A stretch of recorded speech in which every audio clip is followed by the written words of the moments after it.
opinions on. And you've got many stakeholders. You have the kids, you have the teachers, you have the parents, you have the media. But our idea is a technology idea. It starts with a technology idea, and then it goes into advertising. Coincidentally, in New York schools, there's a huge movement to ban cell phones from public schools, for obvious reasons. Cell phones are a distraction, they're used for cheating, they're used for bullying, they're used for worse. So the city has been spending millions of dollars to try and curb cell phones getting into schools, which is a very difficult thing to get kids not to take it in. So we thought we'd turn it on its head. And our idea, I'll just give you the nub of the idea, but then I'll go into detail with the case study, was why don't we give every student in the public school system a phone, a cool phone. And that phone is 100% incentive-based. Now the phone actually switches off during school hours electronically. It becomes a personal computer in school hours with all the educational applications on it. You know, from internet access with restrictions on it, obviously, facilities to get their homework, all the traditional things from calculators and dictionaries and all that sort of stuff. But basically, in school hours, it becomes a personal computer. Outside of school hours, it turns itself on, but everything about it is incentive-based. So all the minutes that they get paid, all the minutes and the text time and applications and downloads are all dependent on how they do at school. So that you earn your text time. It's incentive-based. But it's not necessarily just the A graders get it. It's by participation, it's by participating in group activities, it's by consistency, it's about hard work. So it's an incentive-based campaign. I'll show you the case study.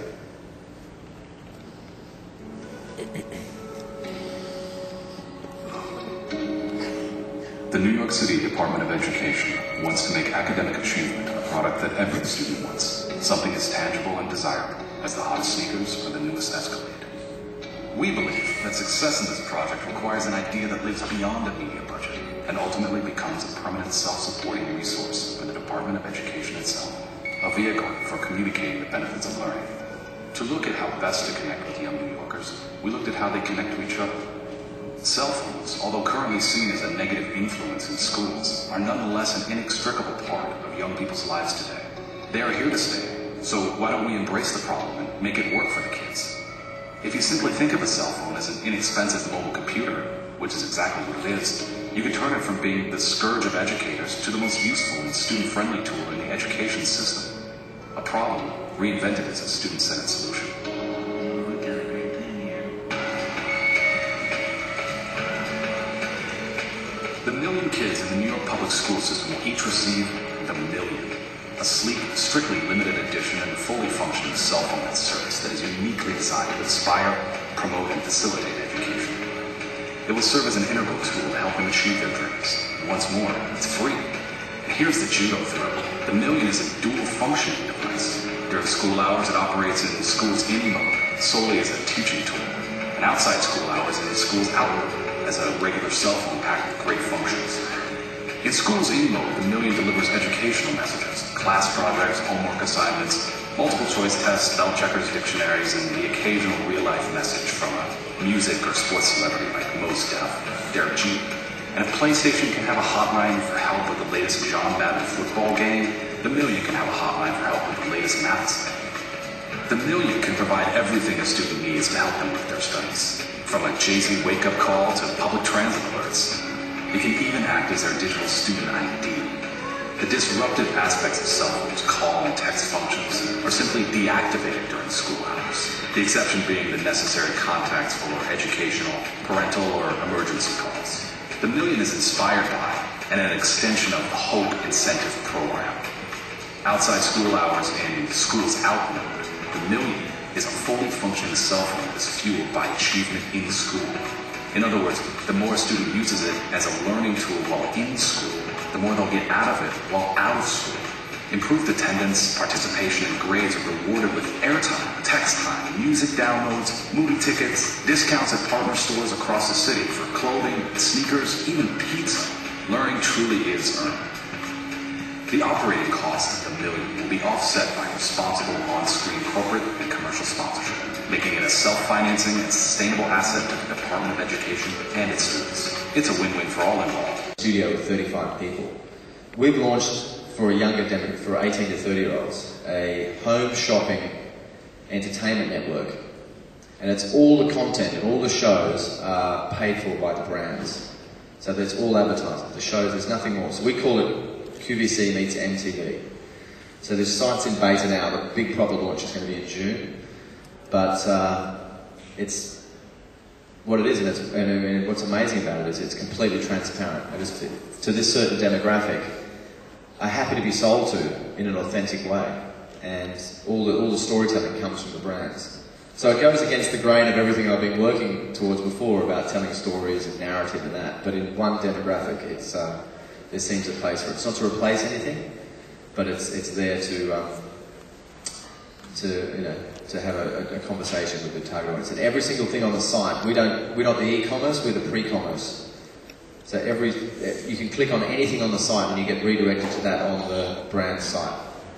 So I'll just show you. We've got 30 hours worth of shows we've shot already. I'll just show you 30 seconds, and then I'll... What's going on, honey share? I got to go to the Fifth Avenue Sephora store, and I picked out all the products that I thought the Honey Shed viewers would love. They are the Nike Air Force Ups. They're the bomb. Yeah! These are luxury red jeans, and they don't get everything red, which is a miracle. In Call of Duty 4, Modern Warfare, you guys have to click that I Want button. The graphics are insane. This is a new phone company called Net10. Hello? What's up, honey share viewers? Parking the spot again. We got Will up in the Black Eyed Peas in the building. If you want it, hit the button. Hit your button. Stop flying if you want to make beats. Hit the button. The I want it button.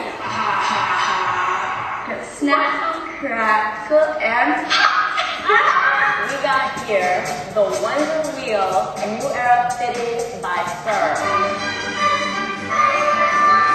This is exclusively a product at Sephora, Medimax by Cosmedicine. Her outfit is so cute. That's so sick. Net10 is an amazing company, and we've done the math at Honey Shed, and mathematically it is better than all those other cell phone companies.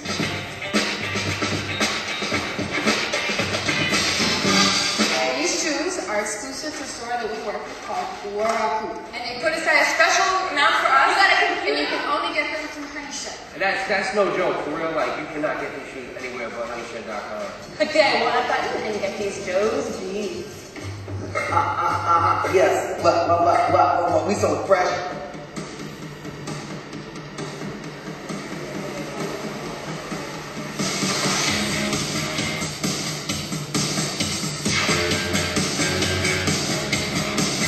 We can just pause it there. That's just a title, but it's actually honeyshed.com, and if you go on there and play, you'll see that everything's interactive. But it's home shopping for a younger generation.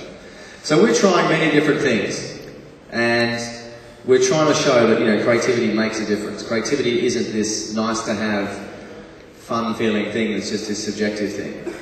Genuine creativity, when it's grounded in the essence and DNA of a business or a challenge, is an amazing and liberating thing. And creative people really can make a difference. We're about building brands. We're about understanding brands. We're about making money for our clients. We're not about creativity for the sake of it. I'm not trying to build a creative boutique that just specialises in wacky things. I have confidence in our creativity. But also what's amazing is, which is relevant to you, is creativity comes from everywhere.